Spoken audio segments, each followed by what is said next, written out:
विदिशा का STI engineering college Vidisha का तकनीकी गौरव है। देश विदेश में विदिशा का प्रतिनिधित्व करता है सम्राट अशोक टेक्नोलॉजिकल इंस्टीट्यूट। विदिशा के सामाजिक विकास का आधार रहा है इंजीनियरिंग कॉलेज। वहीं पूर्व सांसद प्रताप भानु शर्मा एसटीआई के न केवल छात्र रहे बल्कि छात्र संघ के पदाधिकारी के रूप में संस्थान में सक्रिय रूप से भूमिका निभाई है। यही कारण रहा है कि जब प्रताप भानु शर्मा पहली बार सांसद बने तब उनका ध्यान कॉलेज की तरफ गया।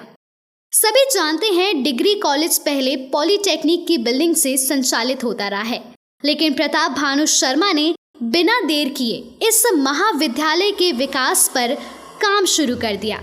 परिणाम ये हुआ कि उनके संसदीय कार्यकाल में 5 करोड़ की लागत से कॉलेज को एक विश्व स्तरीय भवन प्राप्त हुआ।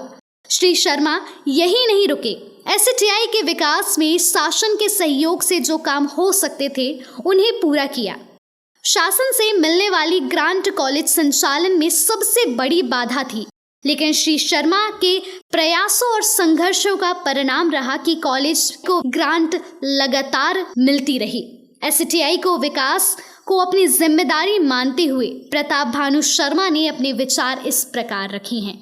एसटीआई से मेरा शुरू से ही लगाव रहा है और मेरी राजनीति की शुरुआत की जड़ ही एसटीआई कॉलेज के अंदर है।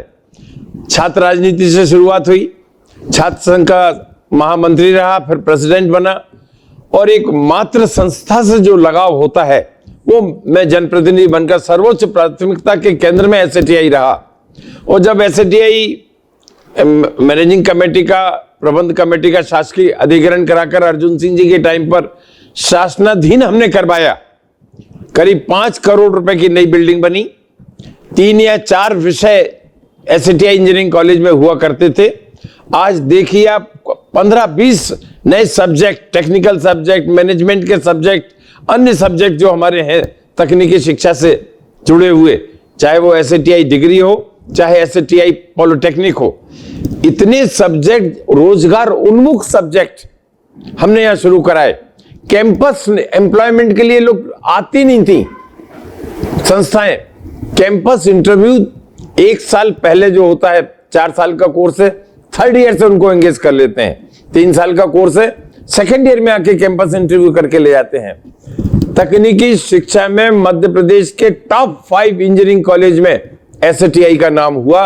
ग्रांट एंड एड का कॉलेज है ये, आधा शासकीय है, आधा निजी क्षेत्र में है। हमारा पूरा प्रयास था कि इसको हम पूरा शासकीय करवा दें और ईश्वर जब फिर से हमें मौका देगा हम इसे पूरा शासन अधीन कराएंगे, जिससे कि जो हमारी फैकल्टी है उनका फ्यूचर सुरक्षित हो। जो हमारे एम्प्लॉइज हैं, कर्मचारी हैं, छोटे क्लास 3, क्लास 4 वाले, इन्हें चिंता लग गई है। इनके रिटायरमेंट एज घटाकर जो 62 और 65 हुआ करती थी 60 पे ले आए। ये कितना बड़ा धोखा।